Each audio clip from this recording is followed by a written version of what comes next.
ভিডিঅ'টো আপোনালোকে চাব, ছাবস্ক্ৰাইব কৰিব, কমেণ্ট কৰিব, লাইক শ্বেয়াৰ কৰিব।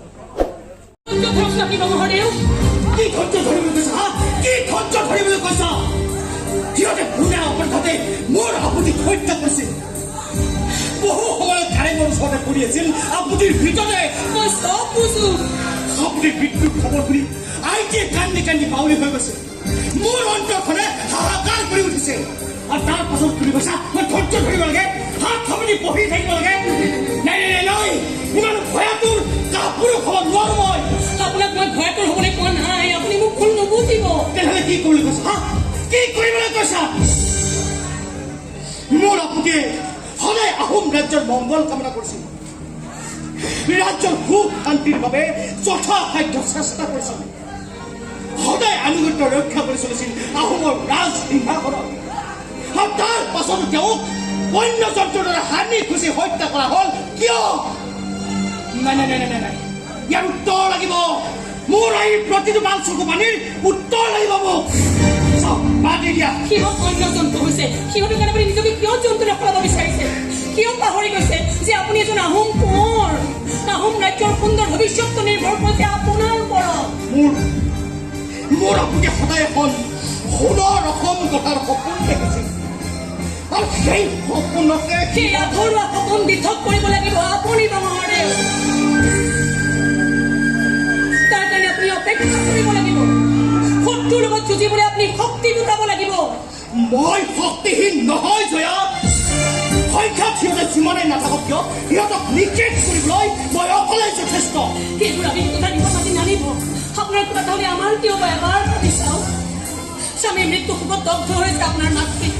এতিয়া তেওঁ পুত্ৰ শোকত ডাও ডাওকৈ জ্বলাব খুজিছে নেকি আপুনি?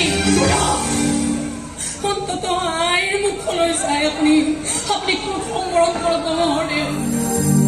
আহোম ৰাজ্যৰ সুন্দৰ ভৱিষ্যত এটা কেনেকৈ আবেগৰ নৈত সহায় দি অতীত হৈ যাবলৈ নিদিব।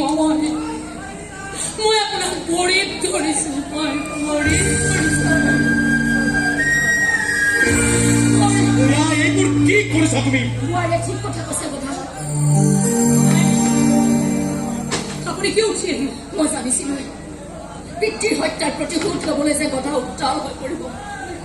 তাক বাধা দিবলৈ আহি দেখিলো মোৰ কাম ফেৰা তুমিয়ে কৰি পেলাম। সিংহাসনত পঢ়িলে তোৰ পিতৃক কেনেনো দেখি তাকে চাবলৈ যাম বুলি ভাবিছিলো। কিন্তু তেওঁৰ আসনখন সিংহাসনত নহল, মই কামতে সকলো সপোন সকলো আশা জ্বলি ছাই হৈ গল। তথাপিও মই কান্দিব পৰা নাই, চকু পানী ওলোৱা নাই মোৰ। কিয়নো এইকণ সময় চকু পানী পেলোৱাৰ সময় নহয়, যুঁজ দিয়াৰ সময়, যুঁজৰ বাবে প্ৰস্তুতি চলোৱাৰ সময়। আৰু সেই প্ৰস্তুতি আপুনি চলাব লাগিব মহোদয়। আপুনি কিয় সিংহাসনত বহিবলৈ নিদিলে? আপুনি সেইখন আসনত বহি আপোনাৰ পিতৃৰ হত্যাৰ উচিত উত্তৰ দিব লাগিব। সেয়াই হ'ব আপোনাৰ প্ৰকৃত প্ৰতিশোধ। বোৱাৰীয়ে যি কৈছে তই তাকে আখৰে আখৰে মানি চল বদা, তেতিয়া সকলোৰে মংগল। বোৱাৰীৰ কাষত থকালৈকে তোৰ কেতিয়াও কোনেও একো অনিষ্ট কৰিব নোৱাৰে। সেইখন বিশ্বাস আছে কাৰণেই আজিও মই সুস্থিৰ হৈ থাকিব পাৰিছো। মই মাজে মাজে কি ভাবো জানা বোৱাৰী?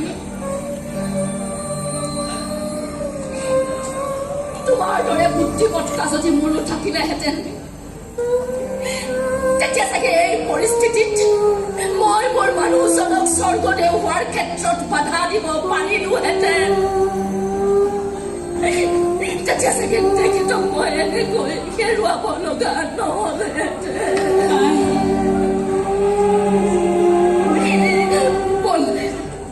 বল মোক ভৰি কোঠালৈ লৈ গ'ল।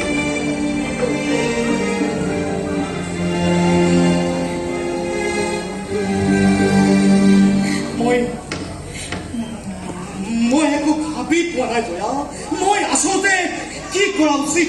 আপুনি নিজৰ শক্তি বৃদ্ধিৰ কথা ভাবক। ৰাজপাটত বহি প্ৰজাৰ মংগলৰ কাৰণে কাম কৰাৰ কথা ভাবক। যিখিনি প্ৰজাই ভয় লগা পৰিৱেশত থাকি থাকি অতিষ্ঠ হৈ গৈছে, আইৰ কথা ভাবক যি আপোনাৰ কথা চিন্তা কৰি কৰি চকু পানী পেলাবলৈতো পাহৰি গৈছে। আমাৰ সংসাৰখন সংসাৰখনৰ কথা ভাবক যিখন সংসাৰলৈ হালফুলীয়া নতুন আলহী আহিবলৈ অধীৰ আগ্ৰহেৰে অপেক্ষা কৰি আছে